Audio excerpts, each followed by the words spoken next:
Hezekiah, what's happening, man? What's going on, sir? It's been a while. It's been a minute. What you been up to? Everything. Just doing what I do. So, in terms of, we say everything. So, what are you doing now that people will be surprised or shocked by? What you got going on? Is there something interesting happening overseas or something that people go, Well, what you doing? we get ready to go to Africa. We're doing a live recording in Cape Town, South Africa. Really? So I'm excited. First time? First time doing the recording. It's not my first time going. Gotcha. Yeah. Gotcha. Why? Well, we've been going for the last 10 years. We set a church up over there, and so we've been going for the last 10, 12 years. And so I just think that, gospel music over in South Africa, they love the U.S. gospel, Mm-hmm. and they love the sound. I love the sound from South Africa. So we kind of infusing it together, putting it South Africa. Explain to the people who don't know the praise and worship in South Africa, in Nigeria, in Ghana. We think we do praise and worship. Bruh, I was at a church in Ghana in 2008. Yes. That was crazy. They on a whole different level. Whole nother, They do praise and worship. whole nother level. Well, I think the difference is, of course, it's authentic. Not that our worship is not authentic, but I think, because we basically sort of have everything at our feet. When I first went to South Africa, I met a group of people who did not have medical coverage, who did not have the means to even go to the doctor. And all they had was worship. And so they came to church worshiping, but they were worshiping because they needed something from God. And they wanted God to heal them because they didn't have the means to go to doctors. So I think sometimes when worship really truly comes from the heart, and it's not about the look, it's not about the fashion, it's not about the, who's singing. It's just about, it comes purely from the heart, because really what comes from the heart reaches the heart. And I found from being there, like they come there, worshiping from the heart. There was a young man who, when we did the offering, he didn't have any kind of means of money to give. He ripped 2 buttons off his jacket and gave 2 buttons. And that was his offering. I also think what has actually hurt us is that when you look at what took place during slavery, we were not allowed to express ourselves. Yes. And I think that still sort of hinders us in terms of no, shouldn't do that, or you're carrying on too much. Yes. As opposed to when I went to services there, we talk about allowing the Holy Spirit to move. Mm-hmm. They ain't tripping on the clock. Mm-hmm. They're not, like I've seen some preachers. Hey, it's time for me to preach. Time for you to preach. As opposed to allow it to serve worship. I think probably one of the greatest things I ever saw. Kirby John Caldwell was not there that Sunday. It was one of their other pastors. It was Windsor Village United Methodist Church. And the praise and worship was so powerful that the preacher literally chose not to give a sermon. Wow. The entire 2.5 hours. Wow. Was praise and worship. And now he talked in between, but it wasn't like stop praise and worship, time for the sermon time. Right. He allowed The worship, the Holy Spirit to move. And I just personally believe that that I've seen a lot of preachers quench or just stop the Holy Spirit from moving and not let that moment, not be in the moment and say, you know what, my sermon can wait because something else is happening. Exactly. And I think when we get to that point, I think that's when we will see a major display as we've seen in Africa. I think we'll see an authentic group of people coming and letting God have his way without quenching it and saying, okay, it should be in order. because I grew up in a church where there was an order. Right. And if you didn't follow the order, then you was out of order.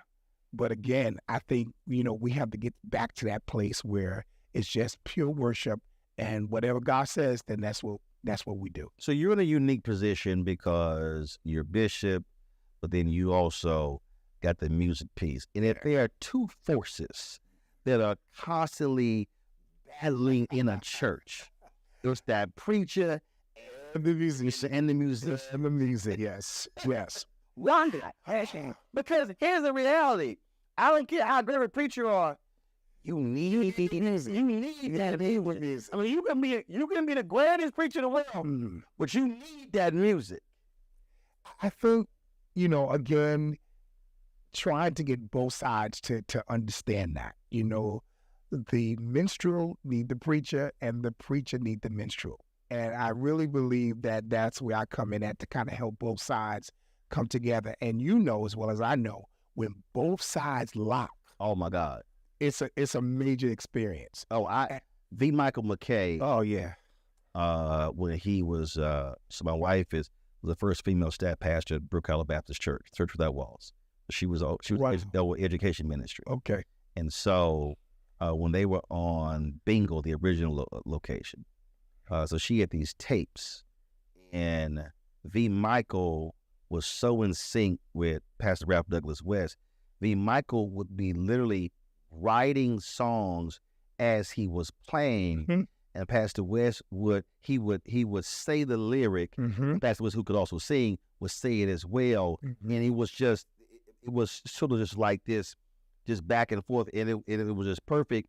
And you're right, when those two forces collide, That's right. good, That's right. oh, it's something powerful. But when they collide for bad, It can be a disaster. It will be a disaster. And the worship will go down, the sermon will go down, the music will go down. But when they come together as one force, and when they collide, like you said, I think that it's powerful. And of course, because the enemy knows that, he will always keep friction between the minstrel and the preacher. talk about this shift that we have seen take place during COVID. And I've said this many times. COVID was awful. It was miserable. It was hard to deal with. But if there was a silver lining during COVID, it forced a lot of Black churches to have to change. Yes. Many of them, they hated live streaming. They didn't want cameras, nothing. I had more preachers calling me Roland, you've been doing this, trying to figure out what cameras to buy, what switchers to buy.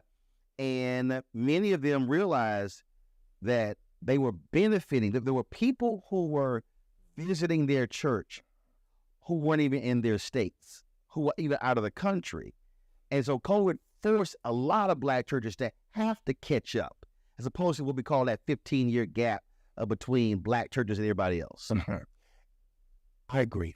I agree. We talk about this all the time. Even myself, it helped me to catch up. And although I'm in the music, side of things as well, I've always in my head, my job was to preach to the community where my church is and to get the community to be involved in the church. And again, my mindset was there for years, but COVID helped me to understand that there will be people that can't get to where my church is, get to the community in which the church is located. And, I've never even considered having members from other cities, from other countries. And Tylers. Never even considered that until COVID hit. So I think that COVID was an eye-opener to all of us, especially the Black church. We needed to advance, and we needed to understand that there will be people that will be attracted to us outside of our city and would want to be a part. And so we had to expand what we were doing. I think it's also because I think so many preachers were taught, fill the seats. Yes. I had this conversation with a lot of HBCU presidents, and a lot of HBCU alumni were saying, hey, well, we need to get people back to campus. And I remember I was talking to South Carolina State alumni. I said, no, you don't. Right. many HBCUs have infrastructure issues. They don't have the dormitory capacity. I said, there are people who want to go to your school. They can't travel to South Carolina. That's right. I said, how many alumni chapters y'all have? They said like 39. I said, you could be creating your communal experience in your cities, but they still go to your school. And the president was like, brother, thank you for saying that, because they were so fixated on buildings when he was saying, no, we can actually grow the university, right, and folk not even step foot on the campus. And I think that's when you're so trained to, I got to see people, I got to see them sitting in the pews without realizing that they're out there and they're giving, they're tithing, they're involving. It's reaching them in a totally different way. It blew my mind when I looked at the numbers that I have online as opposed to what's actually in the church. And it's like, you have double or triple the numbers online than you do in church. Right. And so it's like, and if your mission is to spread the gospel, it's supposed to be our mission, right? Yeah. I think, sometimes God have to really push us in deep water. Sometimes we can get stuck where we are. And sometimes God's like, I need to move the church along. So, I'm going to have to do something to move you along. And I really believe that that's what COVID did for us. Speaking of moving along, when you look at this tour, the 17th annual McDonald's tour, and then when you look at the roster of artists and you look at new sounds, different sounds, not traditional sounds, what does that say to you about the next phase or the next decade or 2 decades of gospel music? I believe that it's moving in the right direction, really. As I look at all of the artists that's on, I think each of us bring a different element. And I think that the message of gospel needs to get out, that it's broader than what most people think. We have all different types of music as it, relates to gospel music. And I think that this is what this tour is going to bring to the table.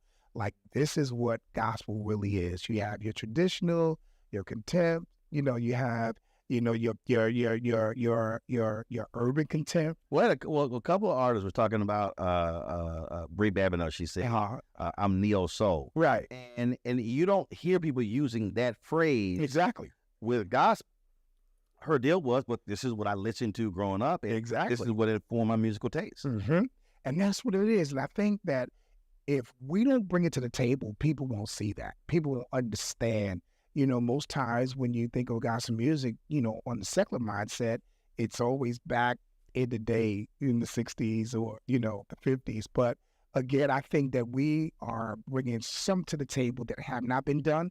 And so we're moving forward just to see, the multi-gospel artists that's on the tour now. It really puts a smile on my face. And I'm thinking about the contemporaries and the urban contempt. And, back in the day, I was considered contempt, but now I'm considered tradition. Right. And it was like, but it's like, right. Hey, so you go from being edgy, all of a sudden, old school. Right. Put it in A-flat. Let me hear A-flat, please. Here we go. Won't he make you?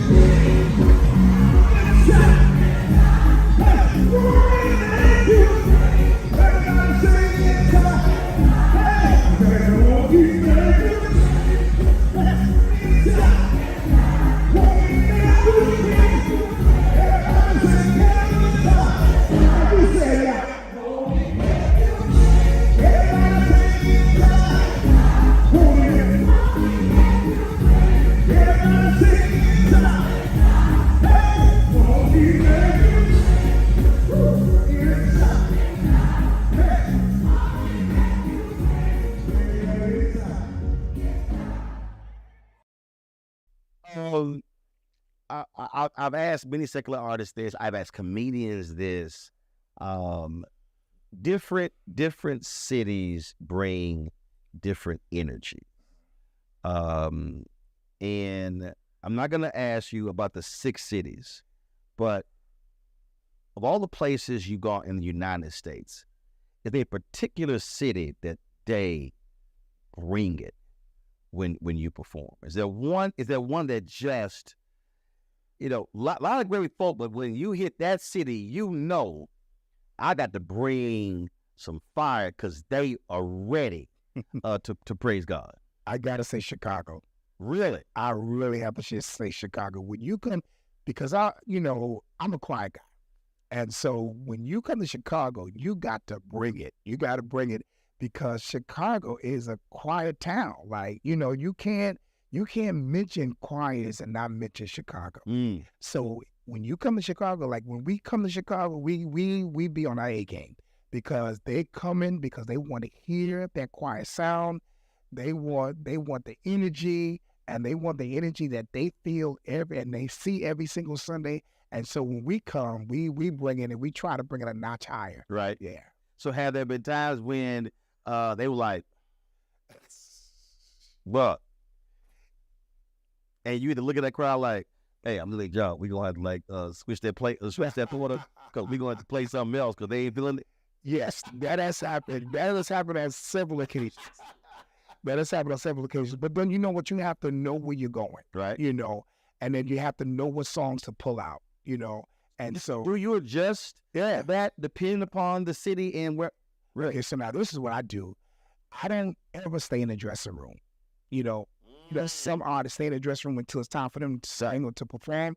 What I like to do, I like to go inside of the crowd or I'm behind the stage and I'm feeling the room. Yep. And I'm feeling what the crowd wants. Because a lot of times it's almost like preaching, pastoring. Sometimes I prepare a sermon, but then I have to switch it when I sense the room that the room needs something else. That's how I give speeches.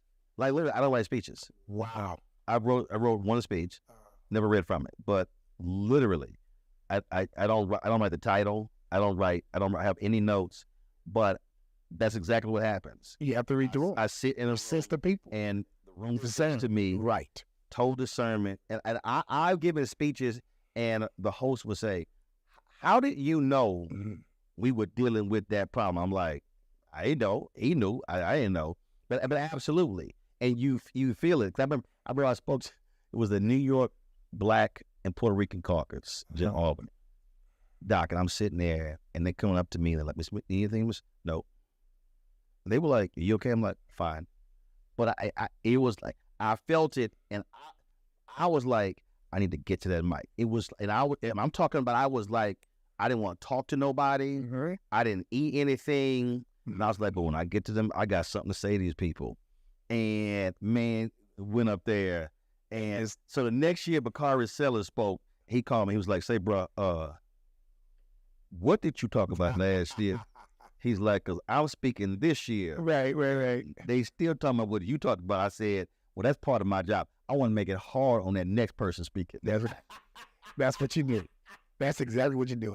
And I think the key to my success is discerning the room, discerning what the people want, and then knowing what to do when you get on stage. And a lot of times we kind of rehearse our set, but sometimes the set, the atmosphere or the room, all the people is not calling for what you set out to put. So, and I think the worst thing in the world, if you are, and again, whether you're a speaker, whether you are a musician, whether you're a singer, is or even a DJ. Like I hate when DJs do. That's true. And they trying to DJ, they got a blast to play the wrong song. They play the wrong song, right? We read it. What you doing, right? And you have to be willing to read that room and make that switch. And a lot of people don't like that. They're like, no, I'm gonna do it this way. And it's like, well, and the artist's gonna let you know we ain't feeling what you give it out. It's true.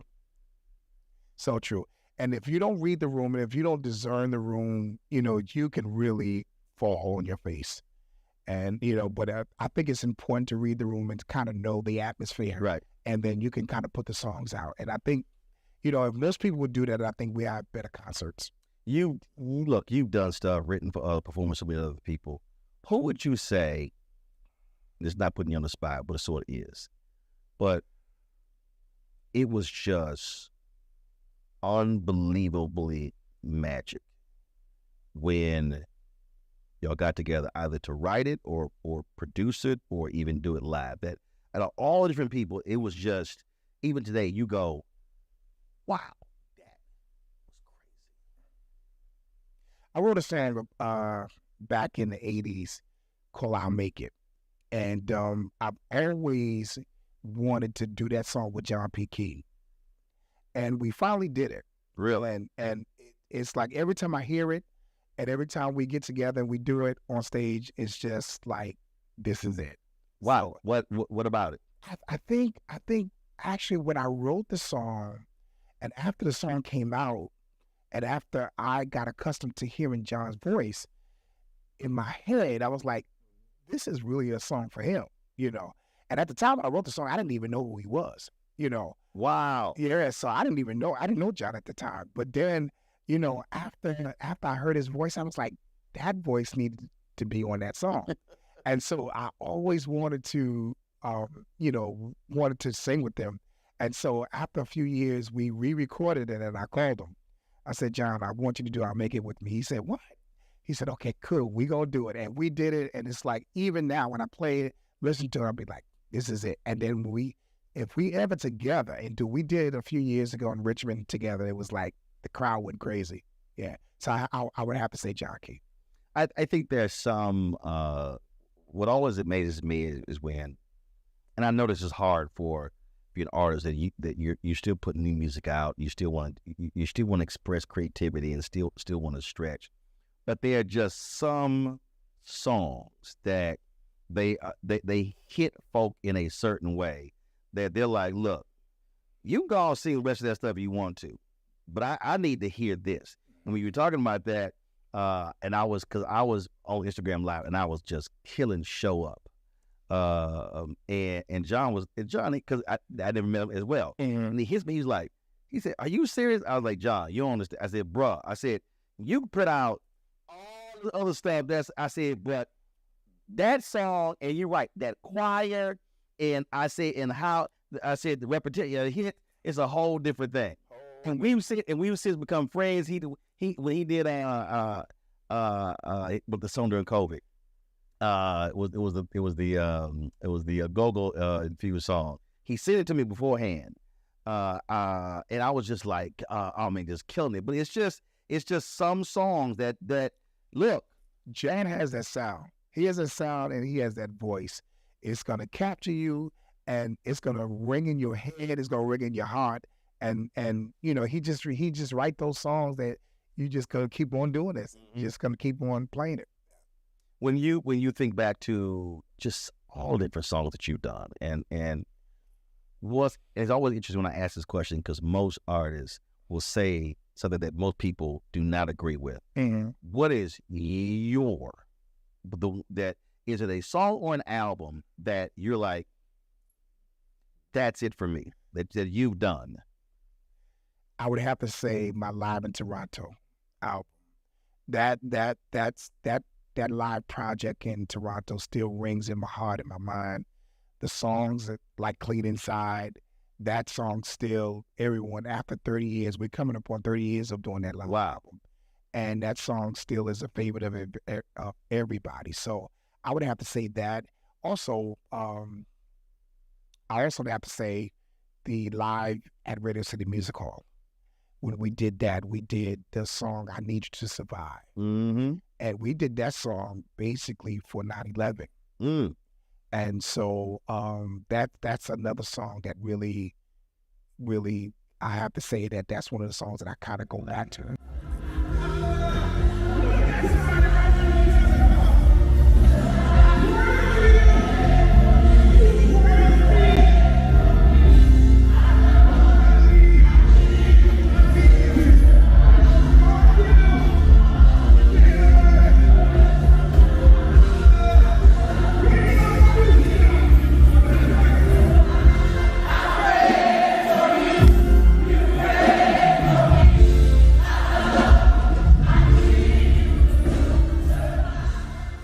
Why is live so much more different with gospel than any other art form?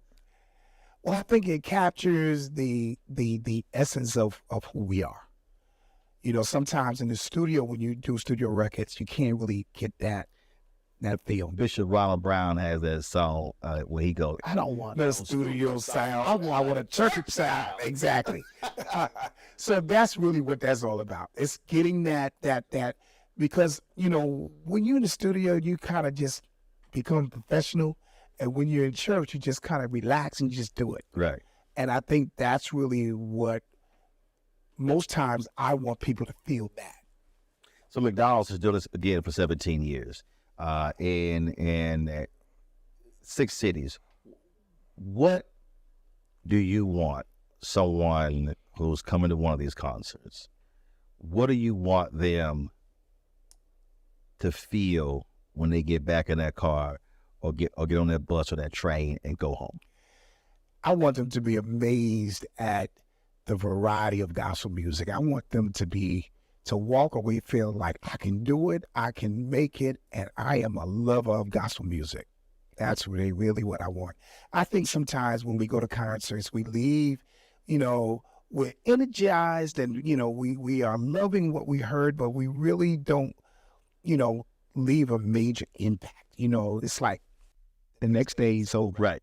I want this to be a long-lasting experience that every time they see anything related to McDonald's, they'll think about the gospel concert and be like, that's what I want to do. Because that's what happened to me, Back in the day, I was back in New York. We started out, as, applying to be a part of the McDonald's Gospel Fest contest. Yeah.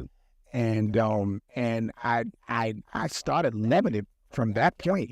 McDonald's was very instrumental in pushing me to say, hey, you're a gospel artist. And so here I am, I fell in love with it from watching it, from seeing it, and then wanted to be, a part of it. Here it is, years later, I'm here. So I think that that's what, I would really want people to grab a hold of that. Like, McDonald's put me down with gospel music. Yeah. Because one thing that happens to these cities, and from the past shows that I've done with them, people from all over come. And some of them come and don't know what to expect. And when they leave, they be like, wow, this is what gospel music is? We're like, yes, we've been trying to tell you this all along. And now you know. And now you know. Bishop, always good to see you, my brother. It's always good to talk to you, man. Yes, sir. You're doing real good. I'm proud of you, bro. I appreciate it.